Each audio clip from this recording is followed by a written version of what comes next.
Hello, in this video I will show you how to create a clustered bar chart.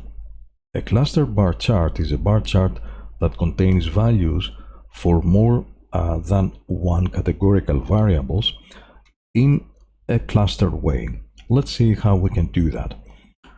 We can do this by either going to the legacy dialogs and picking the bar option, and from those three options pick the clustered one, where we want to check the summaries for groups of cases.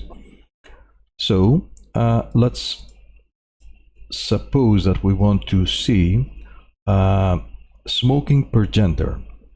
So I pick the smoking as a category axis, the horizontal axis. The category is whether they smoke or not.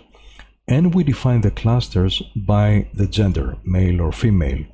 So here I define the X and the grouping. Here I define whether I want to show the number of cases or the percentage or the cumulative numbers. And we can also customize the titles or some other options. If we press OK, we see that the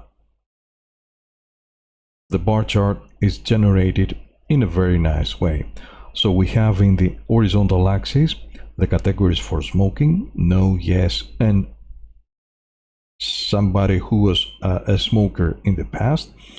The vertical axis contains the frequencies, and here the label shows the two groups, the male and female, in different colors. So this is our bar chart, and we can generate that in the same way by using the chart builder that SPSS provides. Let's do that. So we go to the charts of the chart builder, and let's remove all those.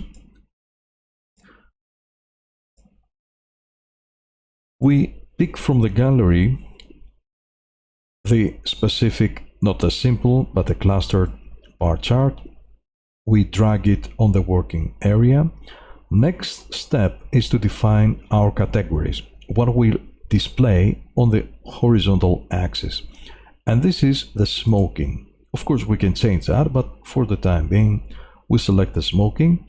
As you see, we have three categories: no, yes, and past smoker. And we need to define the vertical axis that will contain the count. So we can define that by going here to the right, picking the bar and selecting which statistic we want to display. And this is a count.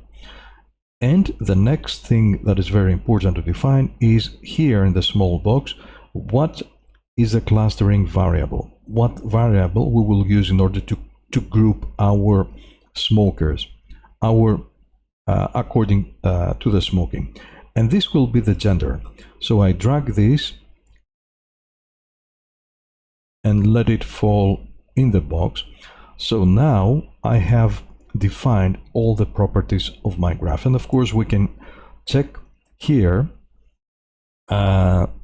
any display options that we would like. For example, for the X, we could possibly wish to change the order to be alphabetically order in ascending or descending, but let it, for example, let's move this first and let the rest as it is.